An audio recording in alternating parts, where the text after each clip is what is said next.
Bienvenidos, bienvenidas a todos, todas, a este encuentro muy especial con Ricardo, que bueno, que lo venimos pensando y planificando hace ya bastante tiempo. Y que, bueno, se concreta hoy, así que agradecemos a todos quienes están acá acompañándonos en esta actividad organizada por CHAPTA, Usina Cultural, Periódico Innovación, la comunidad Betilel y el CIDICSEF.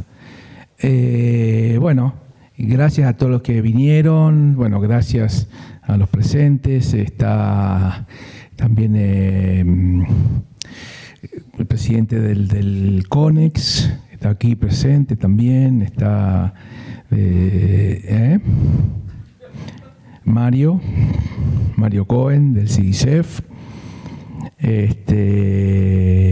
y bueno, también Osvaldo Casín de Cultura Viva, y Osejevi del CONEX. O sea, tenemos presencias ilustres y todos somos presencias ilustres. Y bueno, también la veo a Eva, Alac, y bueno, mucha gente más del teatro.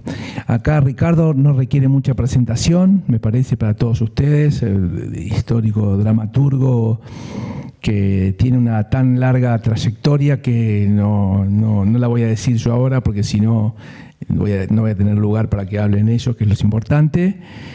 Y a Lisa Toker, que bueno, va a tener una conversación con Ricardo, que bueno, que es integrante de CHAPTA, es docente de muchos años de carrera docente, y también de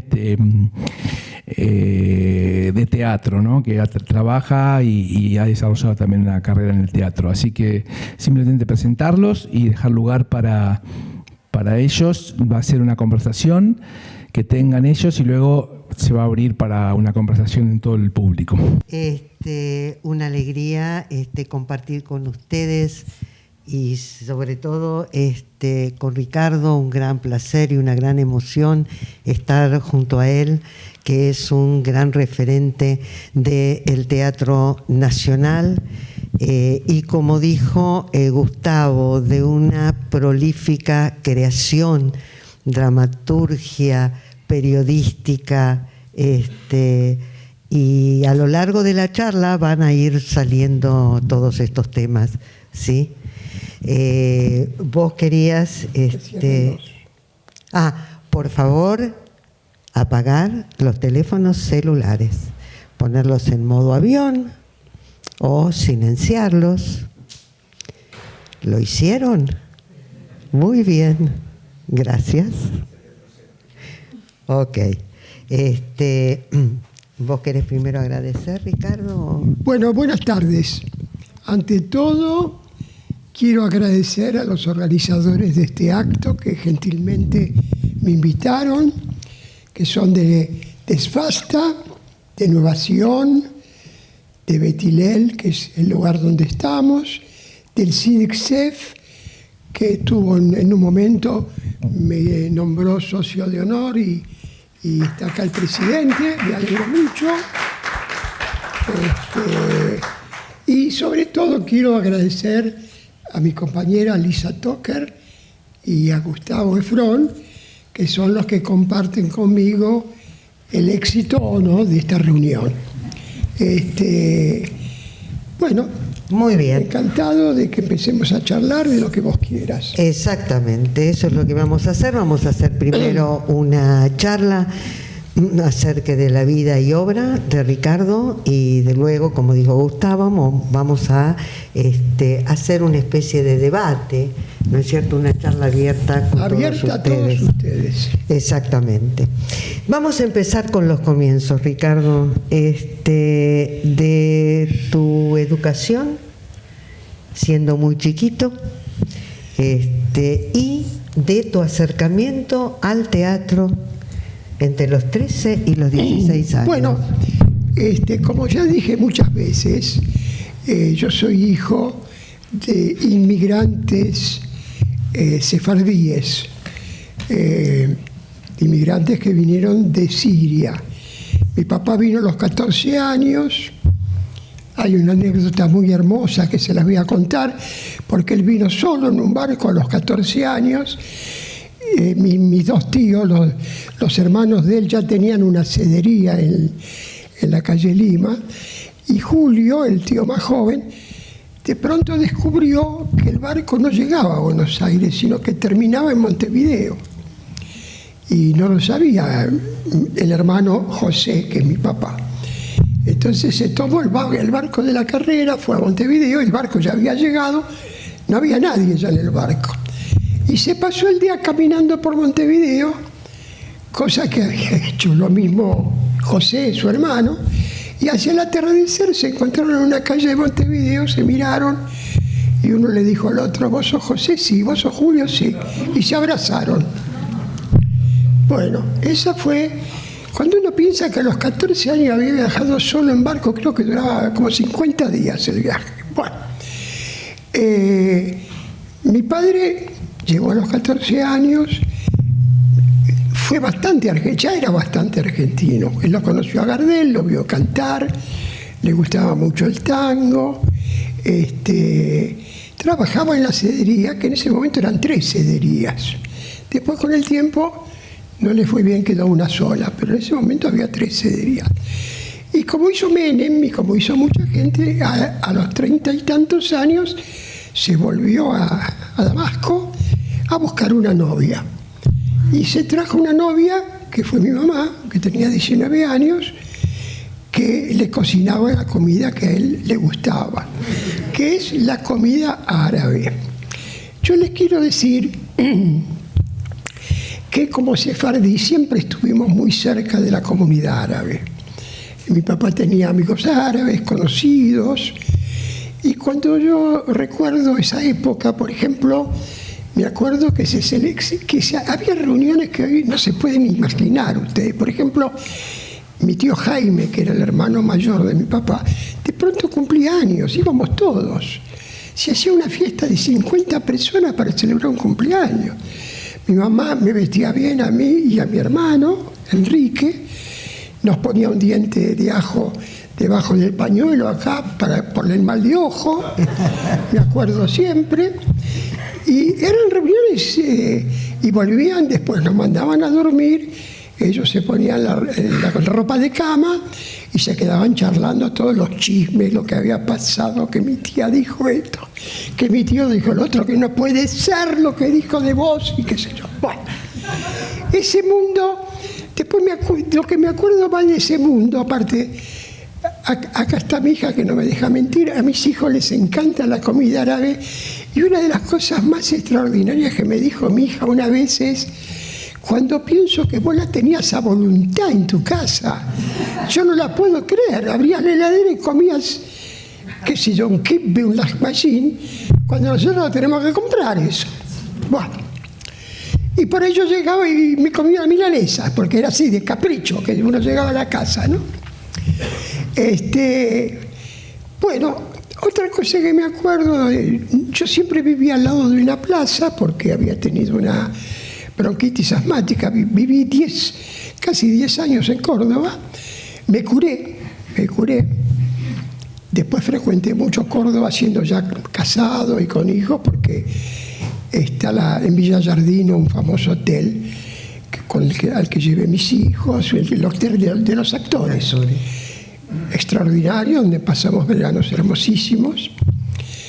Y otra cosa que me acuerdo de mi infancia, muy linda, es que un día le dije a mi papá, creo que tenía 12 años, 12 más o menos, le dije: yo quiero ir a la cedería con vos. Y durante un mes, en el verano, él tomaba siempre el mismo ómnibus, había ómnibus, tomaba el mismo ómnibus que lo dejaba en la cedería y volvía con él. Y me quedaba en el mostrador viendo cómo se atendía a la gente. Bueno, son cosas que uno hace que supongo que después le da un sentido con el tiempo, ¿no? Bueno, jugamos a la pelota en la calle, era muy lindo en esa época, en Chaco y Doblas, pegado al Parque Rivadavia, era muy lindo jugar a la pelota en la calle.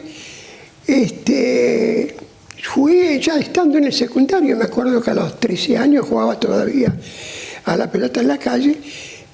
Digo esto porque me llamó la atención, es decir, una cosa que pasó. Un día jugando a la pelota, pegué un pelotazo en una casa, eran unas casitas bajas que había al lado del edificio del departamento donde vivíamos, y yo pegué un pelotazo a una ventana.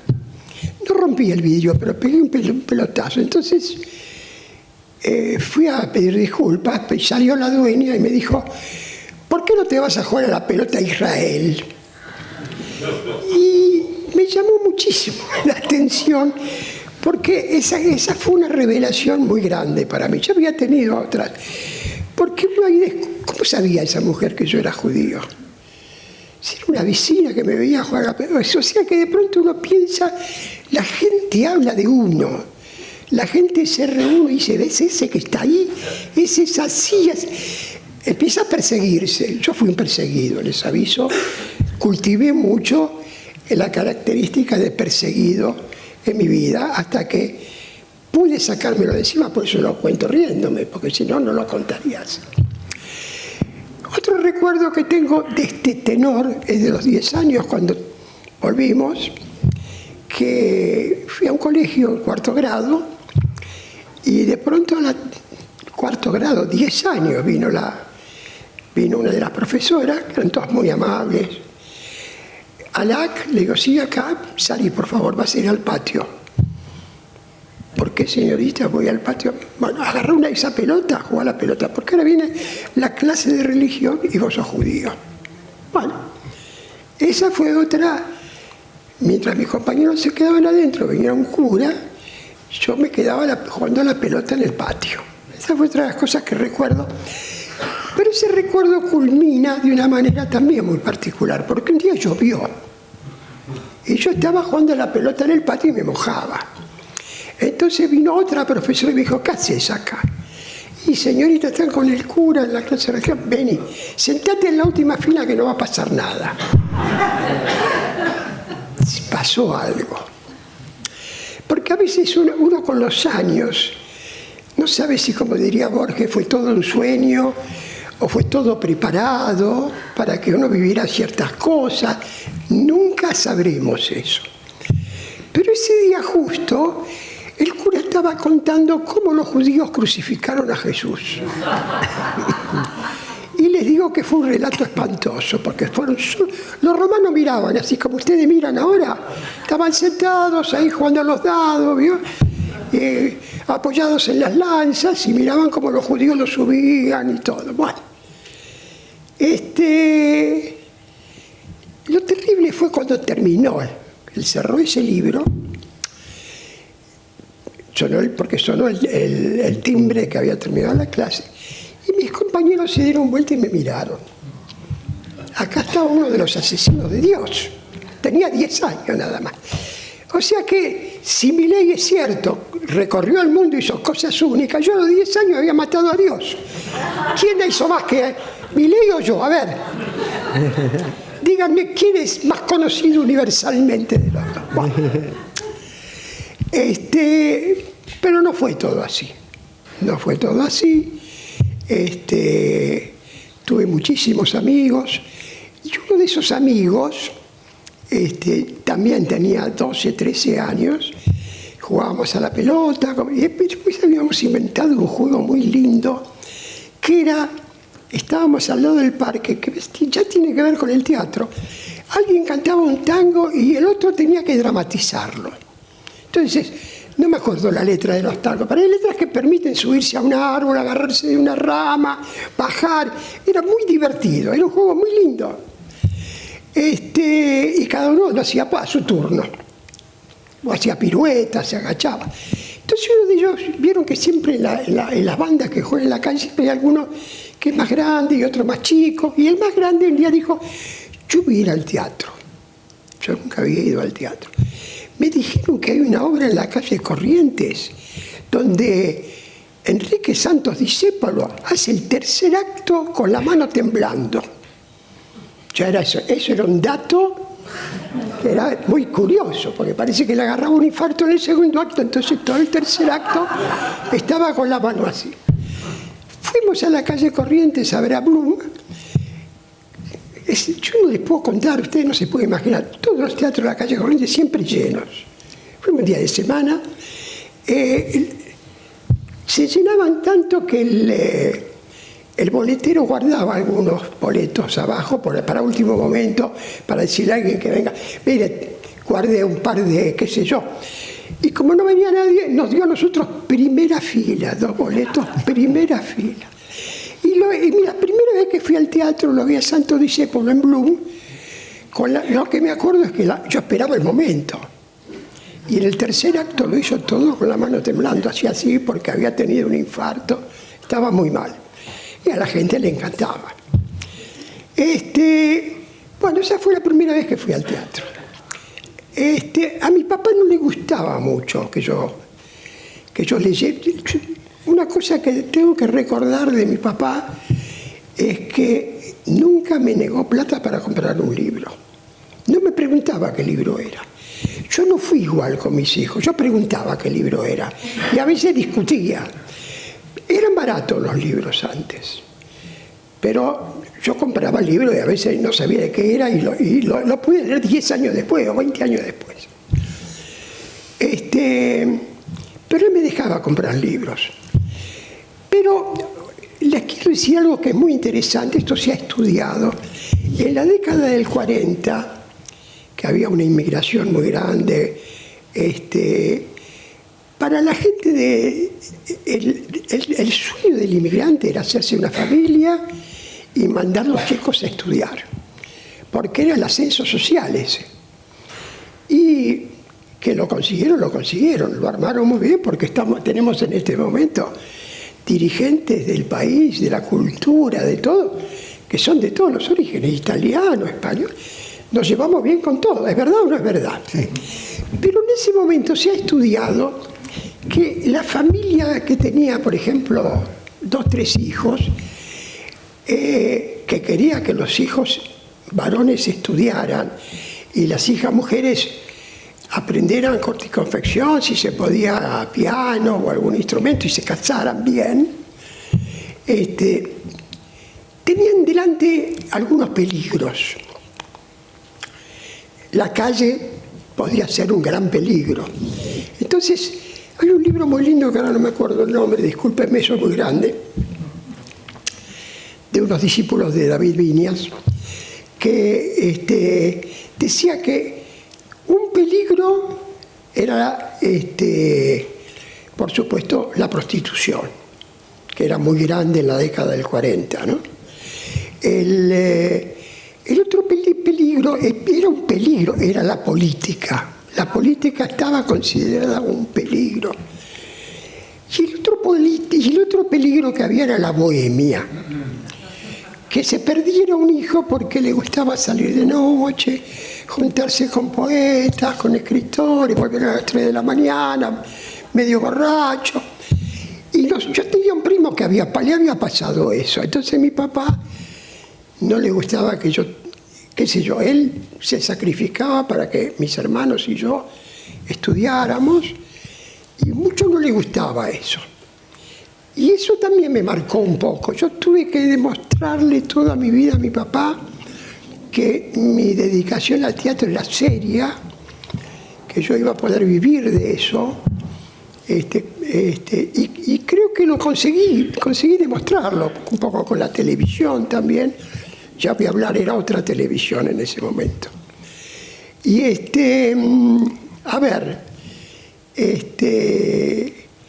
pero eso siguió permanentemente, y me acuerdo que antes de morir tuve una charla mi papá con mi hermano menor, que era contador ya, y le dijo: cuídalo a tu papá, a tu hermano, porque tiene hijos y es escritor. Y un escritor sumamente prolífico, y evidentemente le pudiste demostrar eso a tu papá, aún en el teatro independiente.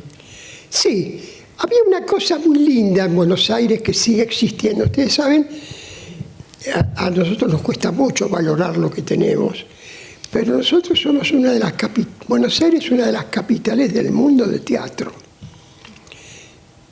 Tiene sus bemoles, será mejor, será peor, habrá momentos, lo que quieran. Pero acá hay por lo menos 2 directores de teatro, Lizardo Lafis y Santiago Doria, queridos amigos míos, que no... Y hay actores también, bueno, hay varios actores que no me dejan mentir. Es una actividad que se hace con muchísimo rigor, además. Y el teatro independiente fue una reacción al teatro comercial que en esa época había, a pesar de que había grandes dramaturgos ya, que tampoco eran valorados en ese momento, costó mucho valorar la dramaturgia nacional. Tal es así que en el colegio nos enseñaba. Yo cuando fui al colegio podía llegar a leer una obra de Molière o de Shakespeare, pero Discépolo, qué sé yo, Armando Discépolo, que se estrenaba en la década del 40, se estrenaba en Italia, por ejemplo. Armando Discépolo era amigo de Pirandello, se carteaba con Pirandello. Yo hablé con Discépolo los últimos años de su vida, que Argentores, en un gesto muy noble, le dio un lugar, un escritorio donde él iba y hacía alguna cosita y le daban un pequeño dinero. El teatro independiente, yo empecé a ir mucho al teatro independiente, me gustaba muchísimo. El teatro independiente tenía algo religioso un poco, en el sentido de que no se hacía para ganar plata. Y creo que sigue siendo así. Es decir, si uno quiere ganar plata, mejor hace otro tipo de teatro o otra actividad. Pero es un medio de expresión para el que lo hace y para el público que lo recibe. Exactamente. Y vi y cometí a veces el error de llevar a mis padres, porque estaba siempre el intento de demostrarles que era algo serio. Y me acuerdo que ellos venían conmigo, los llevé una vez a un sótano, que daban una obra que había un bombo que sonaba toda la obra, bombo, y me miraban como diciendo lo que tenemos que soportar por vos. Y después salían y me decían, no, muy lindo, sí, todo bien. Me había parecido horrible a mí, pero bueno. Ahora vos pudiste incursionar en ambos, ¿no? En el teatro independiente y también en el teatro comercial. Y algo interesante que decís es que el teatro comercial en ese momento se hacía con las figuras, ¿no? Las figuras de la televisión, donde también estuviste, ¿no? Claro. Incursionaste en todos esos lenguajes, ¿no? Teatro, cine y televisión. Sí, porque, bueno, yo vi, no sé si querés respondo o sigo un poco cronológicamente. Como vos quieras. Bueno, un día vi una obra que ¿vieron como hay gente que de pronto ve a la Virgen, tiene una visión? Bueno, me pasó una vez que fui al teatro. Estaban dando Madre Coraje de Bertolt Brecht en un teatro independiente dirigido por Alejandra Boero. Y me volví loco porque era una obra diferente a las demás, donde se hablaba al público, se cantaba canciones, había carteles. Entonces me dije, ¿qué es esto? ¿No? Y yo, como soy sefardí, no sé yiddish, no sé, pero había muy poco traducido de Brecht y me puse a estudiar alemán. Tendría 16, 17, 18 años. Y estudié alemán en la Goethe, que todavía está, y que en esa época, como nadie estudiaba alemán, daba becas. Y me lo ofrecieron en el primer año, bueno, yo la rechacé, daba 4 o 5 becas y había muy pocos alumnos. Bueno, la tercera vez que me lo ofrecieron la acepté. Y a los 20 años yo ya me había recibido de perito mercantil, trabajaba para un contador que me había presentado mi papá, llevaba contabilidades de pequeños negocios para un contador, ¿no es cierto? Que es el que firmaba todo, era un empleado. No iba a la oficina, sino que iba directamente a los negocios. Y uno de esos negocios también era, y uno de esos lugares era una fábrica todavía me acuerdo, de hojalata. y me mandaban a pagarle a los obreros. También esa fue una experiencia muy interesante porque una vez por mes me vinculaba con los obreros, veía cómo venían a cobrar, cómo les costaba firmar, los dedos lastimados por el trabajo. Son experiencias que a uno le abren el campo de conocimiento de la realidad, ¿no es cierto? Y seguramente que después desemboca en la dramaturgia y desemboca en el texto. Claro, tal cual. ¿No es cierto? Tal cual. Y vos pertenecías a un grupo muy importante de referentes del teatro argentino, ¿no es cierto?, de dramaturgos, que se los conoce como los que han escrito acerca del nuevo realismo, ¿no? Sí. ¿Qué es el nuevo realismo? Claro, porque yo fui a Europa, volví, ya traía mi primera obra escrita, tenía 21 años, no, cuando volví tenía 23. Por unas relaciones empecé a trabajar en un suplemento del diario El Mundo. Había un diario que se llamaba Diario El Mundo, de una editorial famosa, que era Jaines. Conseguí entrar al diario, empecé a trabajar en el diario y terminé mi primera obra. Tenía 24 años, 25. Había un dramaturgo famoso que era Osvaldo Dragún, que yo ya había conocido, lo había ido a ver a una conferencia como esta y me había quedado charlando con él. Me había carteado en mi viaje que estuve en el exterior. A él le gustó la obra y esa fue una experiencia también muy linda porque tomó la obra y me dijo, mira, yo estoy conectado con el mejor teatro independiente, que es el Teatro Fray Mocho, me dijo. Pero son muy sectarios, son muy de izquierda, así que vamos a hacer una cosa, yo te voy a leer tu obra. Así que hubo una reunión de los 80 integrantes, porque era un teatro de izquierda donde todos hacían todo. Todo. Limpiaban el teatro, vendían las entradas, eran acomodadores, ponían el decorado y lo sacaban, hacían las giras, porque Fray Mocho hacía giras. Hacía giras por todo el país. Por todos lados. Y también votaban la programación. Entonces un día mi primera obra, Soledad para cuatro, yo asistí ese día. También asistieron el profesor de dramaturgia, porque había un curso de dramaturgia que daba un importante, ya me voy a acordar el nombre, profesor, donde yo también me había dado una vuelta por ahí, y leyó la obra. Cuando terminó la obra, hubo una discusión que duró hasta las 3 de la mañana. La obra la rechazaron. La rechazaron porque reconocían que era buena, pero no hablaba de los jóvenes que quieren cambiar el mundo. Hubo uno de los actores que se me acercó, y lo tengo todavía en la cara porque fue muy fuerte lo que me dijo. Me dijo, mira, vos poneme a mí en tu obra, poneme a mí las cosas que yo hago, gira, limpio la mano, poneme a mí y yo te hago la obra. Y era muy sincero lo que me decía, aunque me dolía, ¿no es cierto? Este es un problema que hubo mucho en el nuevo realismo, como vos lo llamás, porque hay una obra de Brecht que posiblemente muchísimos de ustedes conozcan, que se llama Madre Coraje. Madre Coraje y sus hijos se dio muchísimas veces. Sí. Brecht la estrenó antes de la guerra, durante la guerra se dio en Suiza y después la repuso en Alemania Oriental, a donde fue al vivir, porque quería hacer su experiencia comunista. Bueno, su experiencia comunista le costó la vida, porque no pudo hacer lo que él quería. Y cuando estrenó Madre Coraje, la criticaron. Porque ¿qué pasaba con esta mujer que vendía cosas con su carrito en un lado y otro de una guerra que había, que era la guerra de los 30 años, y no aprendía nada porque iban muriendo sus hijos por la guerra y ella seguía vendiendo cosas con su carrito? Entonces Brecht respondió en esa oportunidad.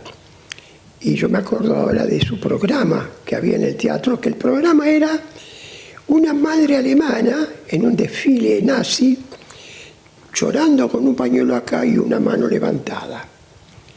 Como que ella no tenía más remedio que mandar a sus hijos al frente, ¿no? Entonces Brecht dijo, Madre Coraje no aprende nada porque así yo espero que el público aprenda algo. Pero bueno, eso es muy, muy sutil y mucha gente no lo acepta. Entonces, la obra me la rechazaron, la volví a traer a mi casa. Como hago siempre, cuando me rechazan una obra, todavía hoy la corrijo. Creo que mejoró la obra para mí porque agregué otra entrada de la madre. Y me conecté con el grupo más famoso que había en ese momento en el teatro independiente. La Máscara. La Máscara, que era muy cuestionado. Ahora le voy a decir por qué. Ahí estaba una vienesa judía que se llamaba Edith Krila, que traía el método Stanislavski. Y ese grupo, donde estaban Aleso, Fernández, Gandolfo, que eran realmente... Tendríamos que hablar de lo que es un actor, porque la gente cree que un actor es un tipo que aprende la letra. Sí, la dice. Y los actores son intelectuales también. Es decir, los actores piensan la obra que van a hacer, piensan lo que dicen y ponen el cuerpo para hacerlo, que no es poco. Y también, como yo digo en el prólogo de Soledad para Cuatro, mi primera obra, hay un momento que conocen la obra desde su punto de vista mejor que el autor, su personaje. Entonces, bueno, fue una experiencia hermosísima. Estuvimos 6 meses, venían a mi casa, ellos la aceptaron, votaron y la aceptaron. Tuvieron problemas, porque yo cuento las cosas, porque ya a mi edad ya puede pasar, yo le cuento mis secretos ya hoy. El capo de la Juventud Comunista, que era el área cultural del Partido Comunista, que era un muchacho que trabajaba en el Banco Boston, que ya no está más acá, pero era gerente de un área del Banco Boston, era el jefe entonces él fue a ver al grupo que dirigía el teatro de La Máscara. La Máscara, a decirles que no podían hacer mi obra, porque ya la habían rechazado en Fray Mocho. Y ahí se armó un quilombo de novela, porque los de La Máscara les gustaba mucho la obra, tenían personajes todos, era una obra que habían trabajado conmigo muchos meses, y se pelearon y se fueron, no sé si estaban en el partido, nunca lo pregunté eso, eran colaboradores, como se decía en esa época, camaradas de ruta, algo así, no sé qué eran, pero dejaron el partido y muchos de ellos nunca más hicieron ese tipo de obras. Bueno, estrenaron la obra y, como vos decís, tuve mucha suerte porque es muy difícil pegarla. En todo es muy difícil pegarla. Pero yo tuve la suerte que mi primera obra anduvo bien. Tuve muy buenas críticas, se saludó la aparición de un nuevo dramaturgo, de una nueva dramaturgia. Tengo recuerdos muy lindos de la noche de estreno que se los voy a contar, todos se los voy a contar. Primero, había en una esquina un grupo, que ya eran amigos míos, que estaban Carlos Gorostiza, Tito Cosa y Carlos Omiliana. Entonces, cuando terminó el primer acto, yo pasé, los vi en un rincón, y digo, ¿y qué tal? Y Gorostiza, que siempre fue muy cáustico, me dijo, por ahora vamos bien, vamos a ver cómo sigue. Por otro lado, mi papá me había advertido, si tu hermano viene con la novia que tiene, que no es judía, yo armo un escándalo en el hall. Bueno, entonces mi hermano se ofreció a no venir. Yo le dije que no, que viniera igual. Vino igual, vino con la novia y no pasó nada. Terminó la obra y les gustó. Antes, en el intervalo también golpearon la puerta del teatro. Esa fue otra. Por eso tengo 3, 4 recuerdos de esa noche que empezó otra vida para mí. Abrí la puerta y ahí estaba la novia que yo tenía entonces, que no había venido. Se había peleado conmigo 4 días antes. Habíamos terminado. Pero esa noche vino a desearme suerte. Le digo, bueno, pasa, no voy a entrar. Y se fue. Así son las cosas. Bueno, La obra fue muy interesante, la obra gustó mucho y fíjense qué mundo diferente era el de hoy. Que esto que quiero contarles, por ahí después lo conversamos cuando venga la parte de la charla con ustedes, porque vinieron a ver a Simonetti, que era el director artístico de Canal 7, y vino, ¿cómo se llamaba el actor que era el director del teatro? Era un actor famoso, muy famoso. Se me fue el nombre ahora. Bueno. Petrone, sí, señor. Sí, Francisco. Petrone, sí. Francisco Petrone. Le gustó mucho la obra y Petrone me citó al canal. Yo tenía 25 años, creo. Todavía no tenía 26. Y ellos tenían en el canal un programa que se llamaba Historias de Jóvenes. Porque todos los canales, muchos de los cuales eran del Estado, tenían programas serios, como diríamos ahora. Había siempre un programa, como varios muy buenos, yo escribí en varios de esos, que uno podía decir cosas, es decir, no era para hacer reír, ni para divertir, ni para ganarse una caja de bombones, no, y ese era un programa dirigido por Rodolfo Kuhn, que ya había estrenado una película, y donde trabajaba una actriz joven muy talentosa, de un carácter muy malo, que era Norma Leandro. Y trabajaban otros actores con ella, que también eran famosos en ese momento. Bueno, me tiraron un par de libretos y Petrone me dijo, bueno, lee los ya vas a aprender a escribir televisión. Si escribís teatro, podés escribir televisión. Fíjese qué contacto interesante, ¿no? Escribí 2 libretos de televisión para el programa. Uno de los cuales se llamaba Estrella de Madrugada, con el que después hice una obra de teatro. Se levantó el programa, porque se peleó Norma con el director, no sé, se armó un quilombo. Un día llego, se levantó el programa. Y mi hermano Enrique, que creo que no pudo venir hoy, me dijo, ¿qué vas a hacer con tanta plata? Eran 2 libretos de televisión en el canal oficial, que era el que peor pagaba.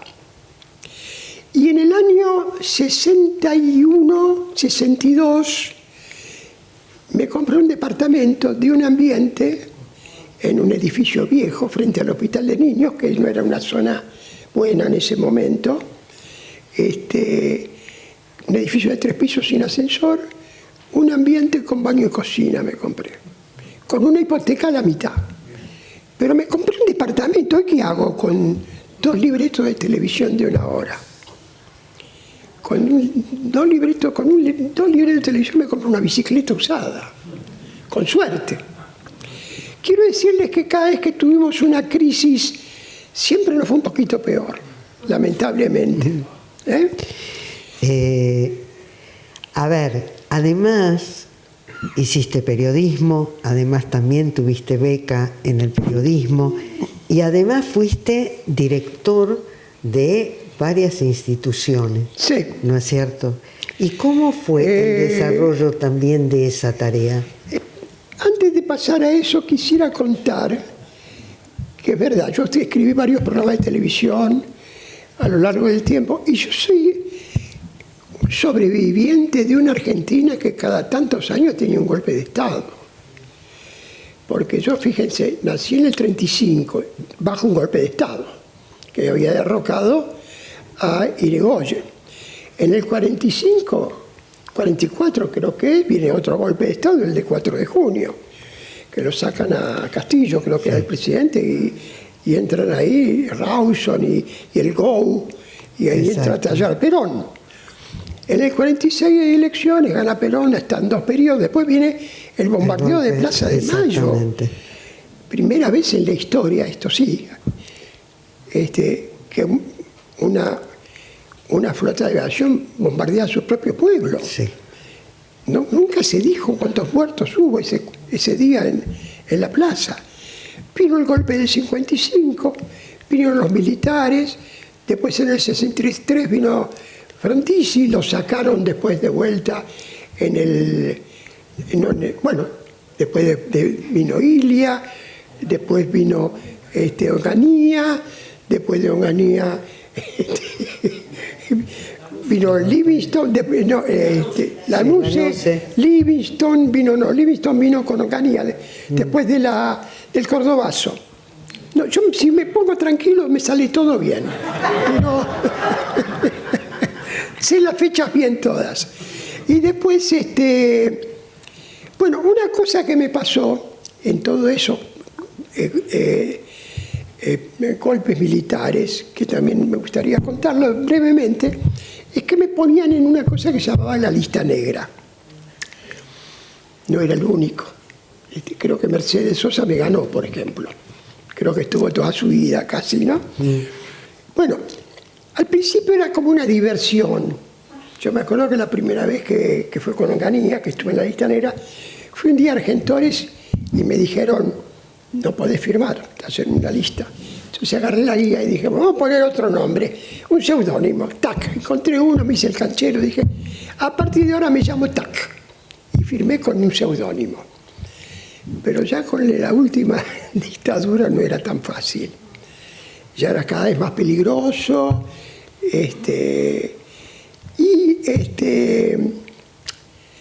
Así llegamos hasta el 75, donde David Stivel, no sé si lo conocen ustedes, era un director argentino muy talentoso que había armado un grupo con actores famosos. Sí, con Bárbara Mujica. Tenía unos éxitos muy grandes. Yo escribí una obra por pedido de él que se dio y me gané mucho dinero, realmente.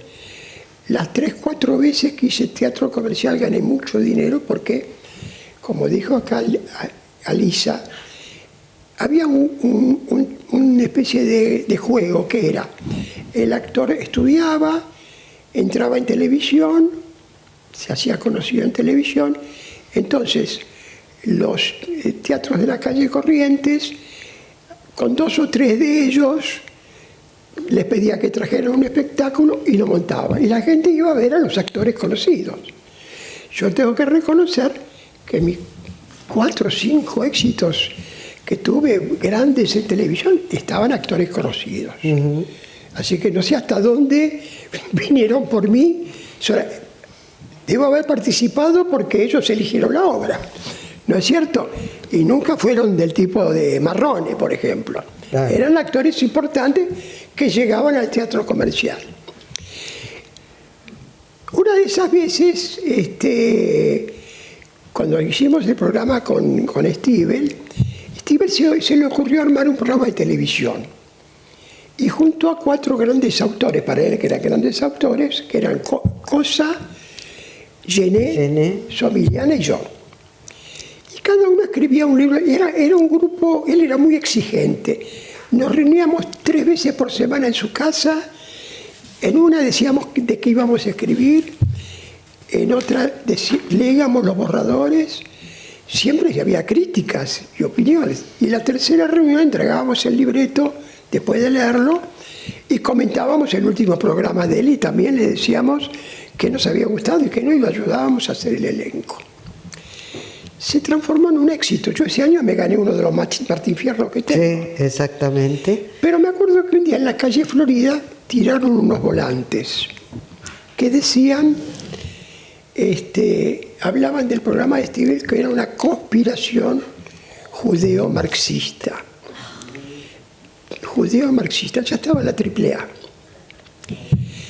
Y la AAA era brava, la AAA mataba, no amenazaba, mataba. Y un comando de la AAA empezó a llamarme por teléfono cada media hora. Vas a aparecer muerto en Ezeiza, judío de mierda, si no te vas. Y bueno, acá hay gente que puede decir que no me equivoco, me fui. Me fui porque tenía chicos que se fueron a ver a otro lado con la madre, en fin, todo un despelote. Y me fui a México. Yo estaba preparando una obra con Brandoni, que después cuando volvimos la estrenó, la produjo él y todo. Esas suertes que uno tiene, dijo, bueno, vos dedicate a escribir, yo me ocupo del resto. Y cuando volví porque hubo un momento en que parecía que no iba a haber golpe militar. que parecía que el radicalismo y el peronismo iban a encontrar un camino juntos para salir de la crisis política que había. Política porque el país estaba creciendo. El país estaba creciendo muy bien, además, había mucha industria, muchas fábricas. Bueno, vino el golpe del 76, que fue muy feo. Brandoni estrenó Segundo Tiempo, que era mi obra, y fue un estreno muy lindo, que recuerdo muy bien. La hizo con la que era entonces su mujer. Marta Bianchi. Y Chela Ruiz, que trabajó en 3 obras mías haciendo de madre, la maravillosa madre. Y la segunda función, me llaman por teléfono y me dicen que se lo llevaron a Brandoni y a la mujer. Bueno, también hubo un quilombo porque hubo que despertar a los chicos, eran las 3 de la mañana, sacarlos con la madre, llevarlos a dormir a otro lado. Voy al teatro, investigo qué pasó. Bueno, se lo habían llevado. Bueno, a la mañana siguiente se lo devolvieron. A él y a la mujer. Entonces Brandoni me contó. Me entrevistó Gordon, que era un siniestro personaje, en su despacho, que tenía el retrato de Hitler atrás, y conversamos varias horas, y al final me dijo, bueno, seguí trabajando, pero eso sí, te recomiendo que no trabajes ni con judíos ni con marxistas. Acá había un exponente. Yo tengo que reconocer que él salió del teatro y volvió a hacer la obra. Siguió haciendo la obra hasta que bajó de cartel. Lo que habla también de la fortaleza y de la personalidad de un actor, de lo que es un actor, ¿no es cierto? Convencido de lo que está haciendo. Ricardo, ¿se puede hablar de un teatro judío? ¿Cómo atraviesa lo judío tu obra? Muy bien. A ver, yo creo que es interesante tu pregunta y la voy a responder sin salir del teatro.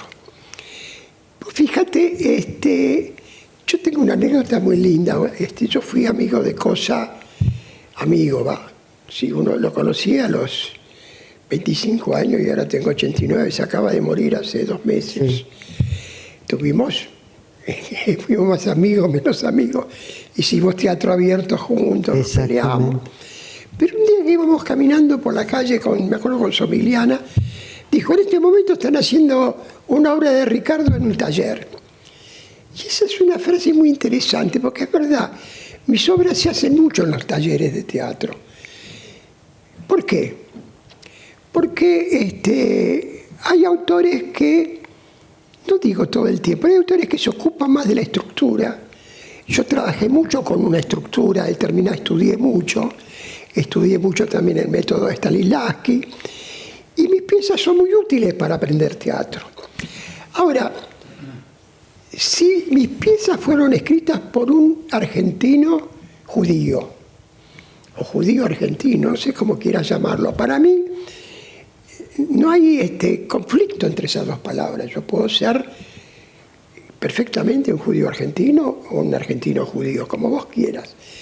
Pero evidentemente mis obras fueron escritas para un público de Buenos Aires, primero, e interpretadas por actores argentinos. Así que el actor, yo siempre trabajé o traté de trabajar con actores que tenían una formación.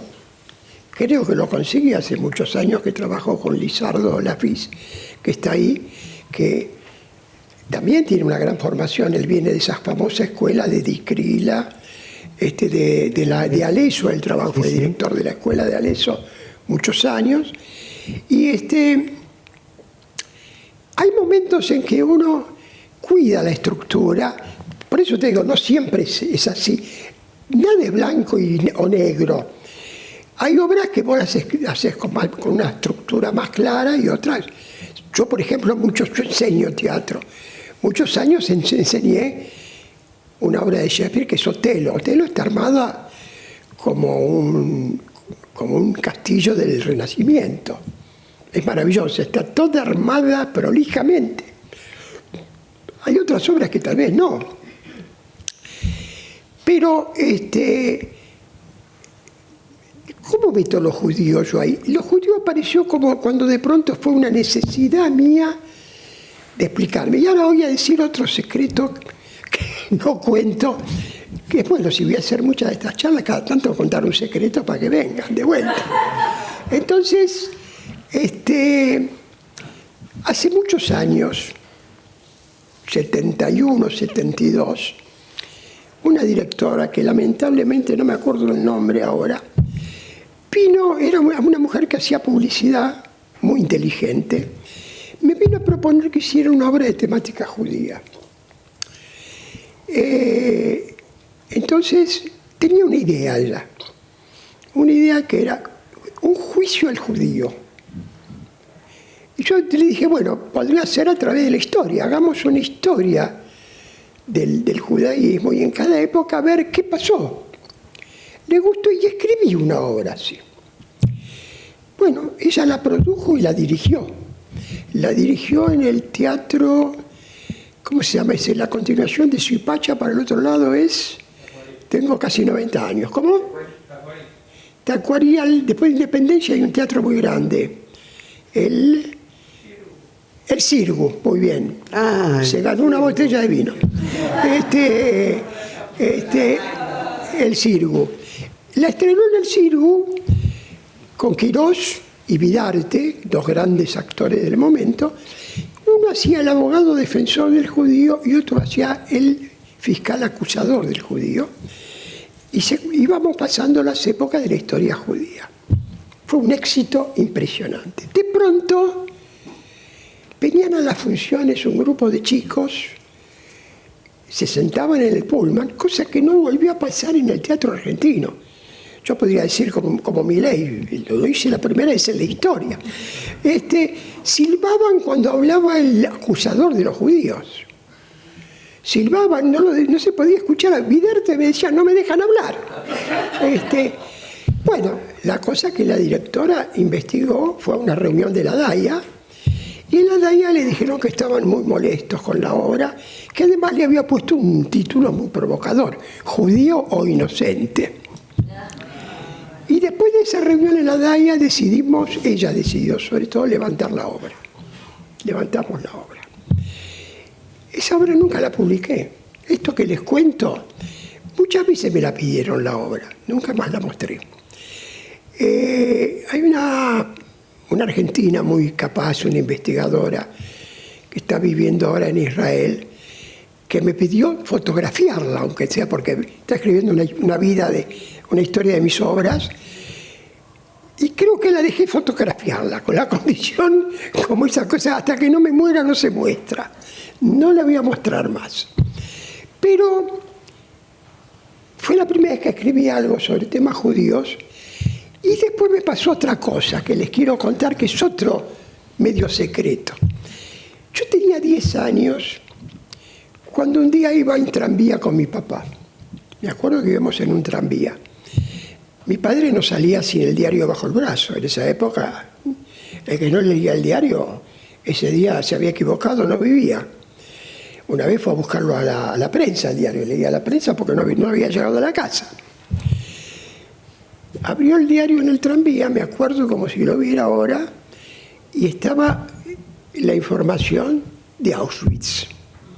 Primera vez que se contaba lo de los hornos crematorios. Se puso a llorar en el tranvía. Se puso a llorar, creo que la primera vez que lo vi llorar, me agarró del brazo y me dijo, querido, nosotros tenemos que estar preparados porque en cualquier momento nos tenemos que ir. Que era la frase típica del judío hasta el final de la Segunda Guerra Mundial y la aparición de un Estado judío. Era la frase típica. Y esa frase me quedó, pero además a mí me encanta la frase de Nietzsche, lo que no te mata te hace más fuerte. Yo la negué siempre, esa frase. La negué, pero pero era una frase dicha por mi papá, a mí, y me quedó. Y un día, hay cosas muy hermosas que hacen las entidades judías, vamos a decirlo, como contratar a mí el Club de la Hebraica, un día me contrató por un año para que le escribiera una obra al conjunto vocacional que tenía en la Hebraica. Me contrató para que yo escriba una obra. Bueno, era un grupo muy lindo. Fue mi primera experiencia con actores que improvisaban mientras yo pensaba y anotaba cosas. Y me acuerdo que les tiré esto. Le dije, miren, bueno, ¿de qué trabajamos? El director participaba también. Le dijo, miren, a mí me gustaría escribir sobre esto de que a uno lo echan del país por ser judío. Probemos, me dijeron ellos. Bueno, hicimos un intento, una improvisación colectiva de ver si nos podían echar de Buenos Aires. No caminó. No era verdadero eso, no se creía. Entonces yo dije, bueno, pero la idea me sigue gustando, vamos a ponerla porque esto pasó muchas veces. De pronto en ciudades de Europa, en la Edad Media, en la Edad Moderna, del siglo XVIII, XIX, aparte de otras barbaridades, de pronto venía un dictamen de las autoridades reales y en 48 horas los judíos tenían que tomar todo y tomársela. Y eso a mí me parecía, sobre todo después que me lo ha dicho mi papá, una cosa realmente horrible. Entonces dije, bueno, yo no quiero escribir sobre este hecho en Europa, porque en realidad yo soy sefardí. Ustedes saben que los judíos se dividen en dos grandes grupos. Están los judíos europeos o askenazí y los judíos de Medio Oriente.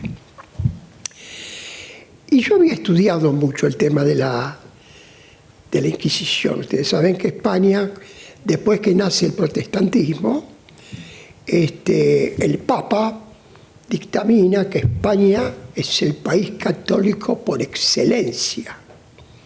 Lo nombran, como diría Milei, el gran país católico del mundo. Y bueno, aparece la Inquisición y se decide echar a los judíos de España. Este es un tema que podría hablar con ustedes horas y horas. Sí, para otro encuentro. Para otro encuentro. Pero vamos a hacer una obra con eso. Y ahí nació el primer borrador de 1000 años un día. Se estrenó esa obra ahí adentro, hecha por el grupo. 1000 años un día tardé 10 años en escribirla. Mucha gente cree que uno se sienta y las obras, muchas gracias, y las obras no salen así nomás, no salen. Y yo tengo esa costumbre que la hago leer, la leo, me dicen cosas que me llegan y la corrijo. Y la obra, además acá hay otra de estas cosas del destino que nunca voy a entender, porque a veces uno dice, viste que uno piensa, porque cómo no crucé esta calle y no me piso un auto, viste, cualquier cosa. Un día me encuentro con un actor en el subterráneo, ya había 2 intentos de hacer 1000 años un día, que tiene 39 personajes. 2 grandes directores, Jaime Kogan y Correa, 2 grandes directores, que uno no vive y otro por suerte vive todavía. La leyeron y la querían hacer, pero era muy difícil. Y un día me encuentro con un actor pobrecito, no me acuerdo el nombre, ahora en el subterráneo, y me dice, mira, me nombraron en el directorio, Robner había tomado la dirección del San Martín y había nombrado a 8 o 10 personas para que lo ayudaran a hacer la programación. Entonces estaba este actor, que eran 2 hermanos que trabajaban en el teatro, en el cine mucho. De Gracia, los hermanos de Gracia. Me dijo, mira, yo estoy en el grupo, no es porque yo quiera ser un personaje de tu obra, pero yo quiero, si tenés una obra, dámela, yo la llevo. La llevo, la leyeron y la aprobaron. Teatro San Martín la aprobó y se hizo una obra de 40 personajes en el San Martín. Llamaron a Alejandra Boero para dirigirla. El director no quería los directores que yo quería que me dio a elegir entre 4. Bueno, finalmente lo hizo Alejandra Boero, que hizo una excelente poeta, trabajó conmigo, realmente le gustaba mucho la obra. Y fue uno de los yo creo que fue el mayor éxito del San Martín, porque se interrumpió por un festival y se volvió a hacer, creo que en total estuvo como 5 meses en la sala grande, llenando todo el tiempo. Bueno, si yo me pongo a pensar ahora en esa apuesta, la directora no era judía. El 90% de los actores no eran judíos. Digo 90, podría decir 95. La hicieron igual, con todo el amor del mundo. Entonces, ¿dónde está lo judío? Lo judío mío está mezclado con mi vida. Lo judío para mí es lo que me enseñaron de chico, ¿viste? La Biblia que mi papá me puso en mi mesa junto a otros libros que yo leí, una Biblia para niños, que no sé si existe ahora, muy linda. Y todos estos famosos y buenísimos preceptos de que hay que ser honesto, que hay que trabajar, que hay que decir la verdad, que todo eso que me ha guiado toda la vida. Porque el judaísmo puede ser una religión, pero no es solo una religión. Por supuesto que no. No es una religión. Yo puedo decir, es más, yo no sé si elijo a mis amigos porque son judíos, no los elijo porque son judíos. ¿Tengo una pertenencia al judaísmo? Sí. Yo siento que cuando escucho una música judía o leo un libro judío o algo, me llega algo. Pero no puedo decir que yo favorezco más algo porque sea solo judío, ¿te das cuenta? Y pasamos al teatro. Los judíos no cultivaron mucho el teatro porque tenemos que tener las valijas preparadas para irnos. Eso determina que haya más violinistas que pianistas entre los judíos. ¿Cómo llevas un piano en un carro? La música klezmer está basada en violines, no en pianos. Exactamente. La música klezmer no tiene pianos. ¿Y el teatro? ¿Cómo vas a hacer teatro si estás en una comunidad cerrada de Europa? Los primeros dramaturgos judíos aparecen en el siglo XX. Arnold Wesker en Inglaterra, excelente. Sí. Y Arthur Miller, que es excelente. Pero que escriben, creo que como yo, escriben para la comunidad en la que viven. También temas judíos, pero escriben para la comunidad en que viven. Ahora, la trilogía está sobre lo judío español. Sí tiene y atraviesa, porque has trabajado muchísimo en eso, un contenido judío muy fuerte y se pone en discusión, ¿no? Es decir, el personaje, digamos, los personajes que se debaten, ¿no es cierto?, entre la vida en España, como decíamos hace un ratito, secular, entre comillas, y lo judío y lo identitario, ¿no?, como judío. Claro. Sobre todo frente a la experiencia de elección. Exactamente. Yo quiero decir que más allá de lo que acabo de decir, para los demás, yo soy un judío. Soy un autor argentino judío. Desde los 10 años que no se olvidan de que yo soy judío. Exacto. Entonces, yo no tengo asumido eso. ¿Te das cuenta? Y además, hay un antisemitismo social de pronto que existió. Bloom es una obra, si se quiere, antisemita. Si la leen, se llama Bloom. Y trata de un comerciante medio pirata. Más sainetes y demás, bueno, ¿no? yo escribí un artículo. Exactamente, un artículo sobre eso. Los sainetes que tocan generalmente tocan una misma parábola que fue inventada. Bueno, la iglesia tiene mucho que ver con eso, pero ese es un tema que si quieren lo tratamos. Sí. Pero se tiene que quedar una hora más. Exactamente. Y vos querías que la gente participe. Sí. Además, no mencionamos la cantidad de premios. No, Ricardo, no quiero. Pero quiero decir que hay 2 obras más. Hice una trilogía sobre... La segunda parte es Los conversos en América.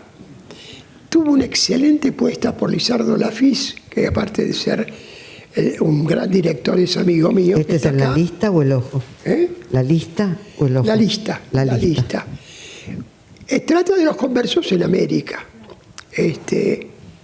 Y después hay una tercera obra donde yo le pedí a Lizardo que hiciera El Inquisidor. Sí. Hizo un inquisidor maravilloso y la dirigió él, que es Marcados de por Vida, que se estrenó. Todas fueron premiadas, todas tuvieron mucho reconocimiento y creo que quedan como un testimonio. La tercera, Marcados de por Vida, habla de un grupo de personas que terminó, que eran los conversos en España, porque tantas prohibiciones que tuvieron terminaron desapareciendo, ¿no?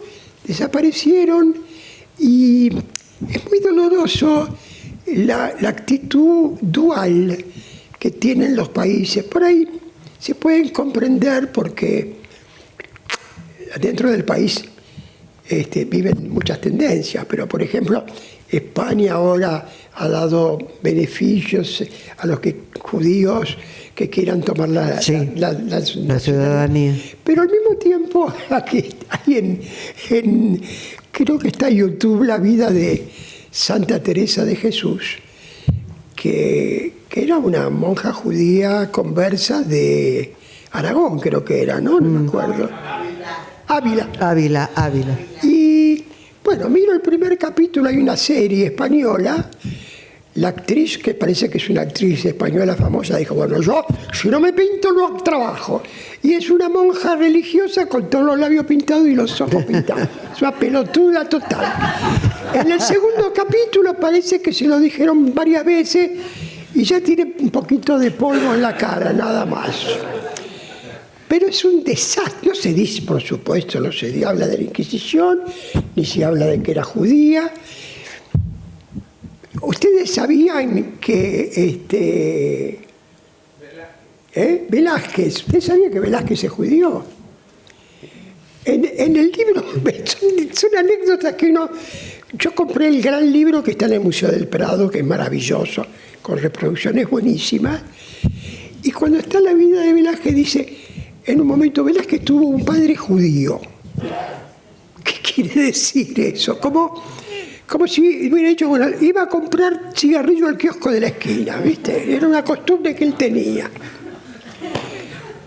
Bueno, pero a veces también y con esto termino, también las actitudes son muy duales. Por ejemplo, yo me acuerdo cuando vino la película de Mel Gibson sobre la vida de Jesús. Sí. Que la habrán visto algunos de ustedes. Sí.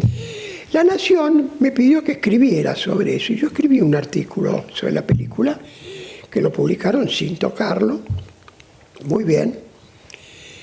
Bueno, es una película donde los judíos se los reconocen enseguida porque aparecen diablitos por ahí y están con monedas todo el tiempo en la mano. Son los únicos que tienen. ¿Querés saber quién es un judío en la película? Escucha, tiene monedas en la mano. Y muy burda. Y ya los romanos se mueren por hacerse cristianos antes de que muera Jesús. Bueno, es muy triste lo que digo, porque yo respeto todas las religiones, pero acá hay una cosa donde me involucran a mí también. Bueno, la película fue muy mal recibida en todo el mundo, pero en Argentina también. Pero la Iglesia decidió que había que darla en todas las iglesias. Entonces me desconcierta un poco esa actitud, ¿viste? ¿Cuánto hace de esta película? ¿10 años? Más o menos. Bueno, Más terminé. Muy bien. Podríamos quedarnos muchísimo más tiempo. ¿Cómo? Podríamos quedarnos muchísimo más tiempo escuchándote, Ricardo. Pero vos querías también que dejáramos un espacio para que la gente también conversara con nosotros. Así que si hay alguien que quiere aportar, preguntar, ¿sí? Abrimos al público. Ricardo, ¿podrías hacer un breve resumen cómo llega esa oferta de Dragún para formar parte del movimiento Teatro Abierto? Sí, Teatro Abierto es una de las cosas que los argentinos hicimos que queda en la historia. Ya se escribió un libro sobre teatro abierto hecho por una francesa Y hay otro libro de una española, Alba Saura, que estuvo hace poco en Buenos Aires. Estoy en los dos libros, me entrevistaron para los dos. Y en medio de la dictadura, los autores empezamos, había un grupo que nos reuníamos, que eran Dragún, Gorostiza, Sobiliana, Cosa y el que habla. No, éramos amigos y nos leíamos obras en las casas. Estaba la dictadura militar. Nos reuníamos. Teatro Abierto nació en 1981. Queríamos hacer algo juntos. Dragún fue el que tenía cada vez más el impulso y Argentores, en un hecho que no se va a olvidar nunca, nos brindó la posibilidad de reunirnos en la entidad. Y hasta financió una parte, uno de los famosos autores que estaba ahí, que hacía una televisión comercial, pero él puso dinero para que el proyecto siguiera adelante. Juntamos 21 autores de diferentes tendencias. Esto yo creo que es importante señalar, porque la gente de teatro somos artistas y hay unas envidias y unos cegos en todo el mundo. Te voy a decir que en Estados Unidos, yo me acuerdo haber estado con un autor, que ahora no me acuerdo el nombre, que tuvo, Olby, no, había un autor de la época de Olby, con Olby también estuve, pero no me acuerdo el nombre, que le dije algo de otro autor y se puso como loco, ese hijo de puta. Es decir, la envidia puede llegar a límites muy grandes y los celos, pero también si hay una ideología, para decirlo de alguna manera, montones de autores como Griselda Gambaro, Pavlovsky, Monti, que de ninguna manera pensaban como el grupito que te dije al principio, Viale, todos grandes autores con su público, con sus obras estrenadas, se sumaron a la iniciativa. Llegamos... Estaba también Pacho Donel, sí señor. Llegamos a juntar 21 autores. Juntamos 21 directores y cada uno, y empezamos a escribir obras, sí. ¿No tuvo un papel, el puntapié inicial, no lo dio Quintestay? Sí, está muy bien tu observación, Daniel del Bene, porque lo que él quiere decir que hubo 2 episodios que nos llevaron, dijimos, ahora lo hacemos o lo hacemos. Uno fue un reportaje que le hicieron a Quintestay, donde le preguntaron por qué no daban el San Martín a autores argentinos. Y Quintestay, que fue un gran director, pero podía ser muy agresivo, dijo, ¿qué autores si no hay?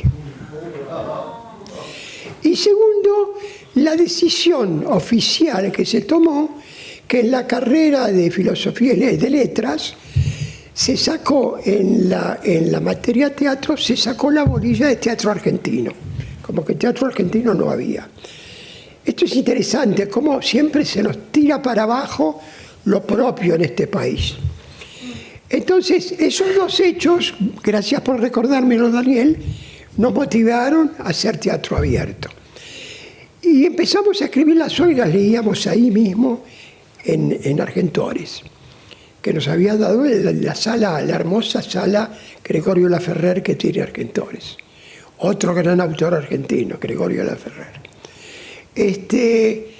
Bueno, con mucho sacrificio conseguimos una sala chica que se llamaba El Picadero.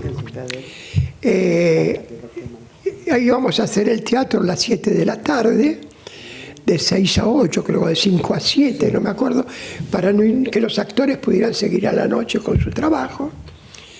Armamos todo, 3 obras por día, un trabajo grande, lo estrenamos y a la segunda función nos quemaron el teatro.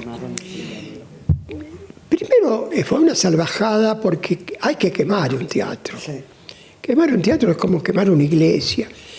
Una iglesia, sea del credo que sea, la persona que cree en eso tiene su lugar de culto y hay que respetárselo, ¿no?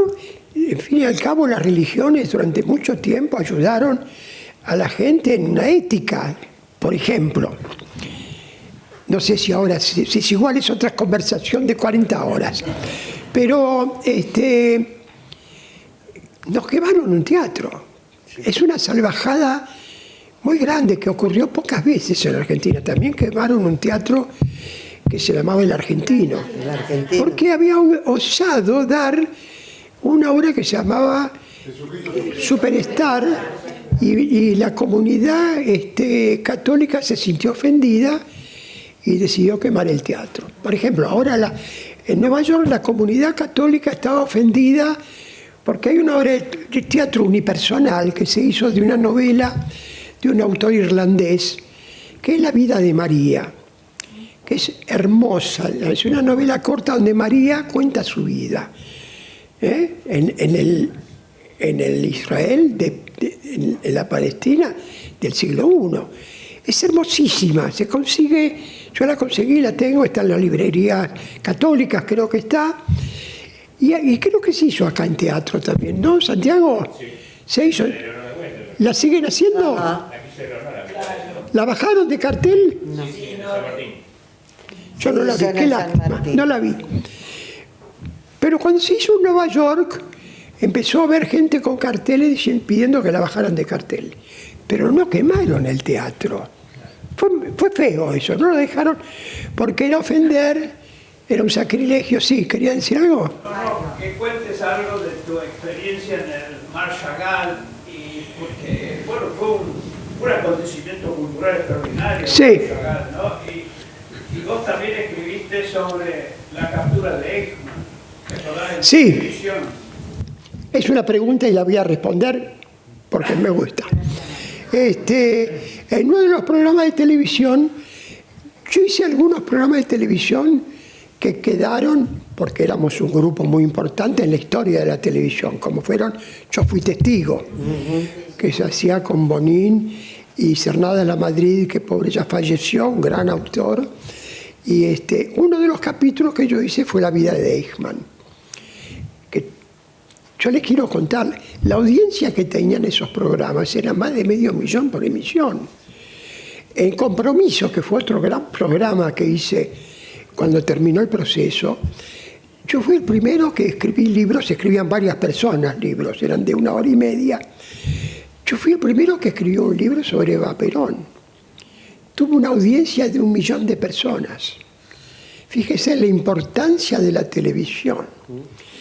Bueno, en un momento dado, yo fui director del San Martín, y cuando salí del San Martín, el amigo Luis Obsejevich, que hoy me honra con su presencia, que había hecho un éxito en el Cervantes, que se llamó Vamos a la Ópera, que era un espectáculo para niños hermosísimo, donde grandes óperas eran adaptadas para chicos. Sí. Me dijo, mira, se armó un grupo, hay una fundación en la AMIA, y se armó un grupo, queremos hacer algo cultural, que a la vez nos sirva para recaudar dinero, porque era una fundación, se da acá, para ayudar a los judíos pobres. Hay gente que no lo cree, pero hay judíos pobres. Sí.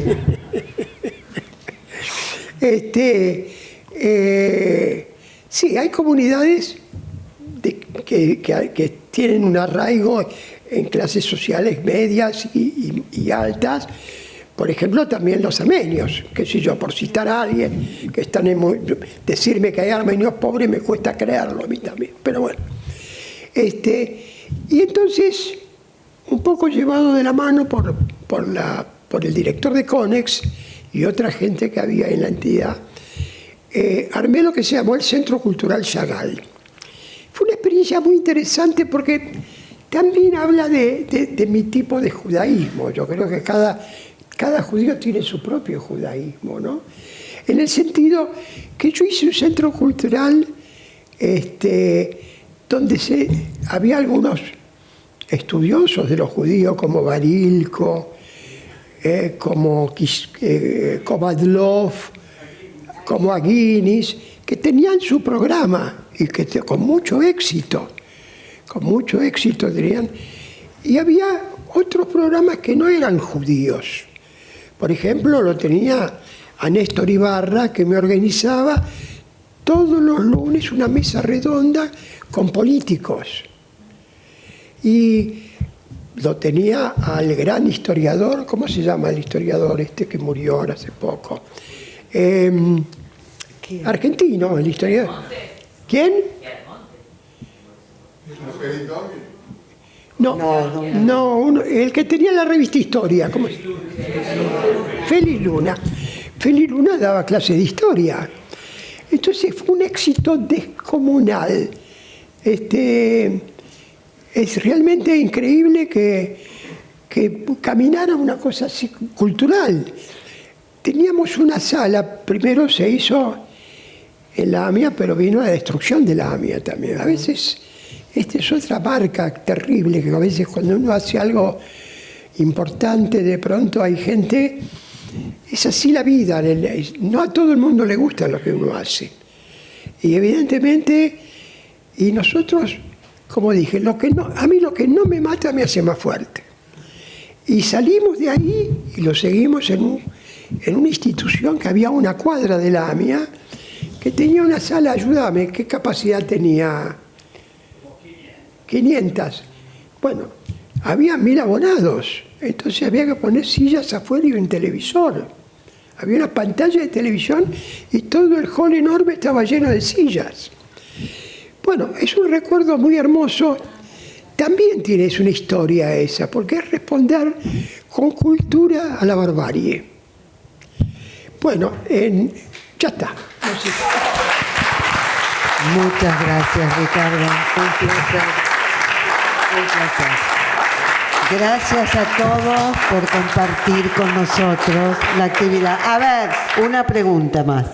La pregunta es la siguiente. Una es con respecto a lo personal y lo otro profesional. La personal, él habló de su relación con su padre. Quisiera saber cómo era la relación con su madre y los hermanos, por un lado, y la otra, él hizo, yo fui testigo, un libro de las barras bravas, o un prólogo, que yo creo que había leído hace mucho. ¿Cuál fue la conclusión? Y para terminar, si quiere, si le quedó algo pendiente en su vida hasta ahora. Si me pagas una cena, te cuento todo eso. Si me pagas una cena, te cuento todo eso, porque es realmente muy... Pero lo que te puedo decir que mi madre era una madre muy invasiva, tuve una madre muy invasiva. ¿Cómo cocinaba? Cocinaba como una diosa y bueno, uno de mis hermanos lamentablemente falleció, pero con el otro sigo viéndome y tenemos una muy buena relación. Y la otra pregunta era... La barra brava. Vos sabés que yo fui testigo, escribía un libro Cerna de la Madrid y un libro yo. Y las barras bravas lo escribió él. No lo escribí yo, por ahí escribí el prólogo. Sí, pero bueno, no lo escribí yo, no me acuerdo muy bien cómo era. Y aparte de la cena, ¿qué quedó pendiente? ¿Qué cena? ¿Qué tenés pendiente todavía? Tengo varias obras por estrenar y tengo varias obras por escribir. Otro de los misterios de la vida es que no se sabe cuándo termina. ¿Yo qué querés que te diga? Para mí, la frase esa famosa de Heidegger es por eso un golpe para pensar. Fue escrita, Heidegger escribió su libro en el 1919. Somos seres para la muerte. Yo creo que es importante, la muerte es muy importante, y es muy importante, sobre todo a mi edad, que uno la tenga presente todos los días. Esto va a terminar. Tenemos un término, no se sabe muy bien cuándo es, pero va a terminar esto. Y creo que eso ayuda a pensar mejor el pasado y lo que queda de la vida. Yo no tengo todavía ninguna señal de que me voy a ir todavía. Así que todavía tenés mucho para escribir y tengo ganas de seguir trabajando, escribiendo, y bueno, y lo seguiré haciendo.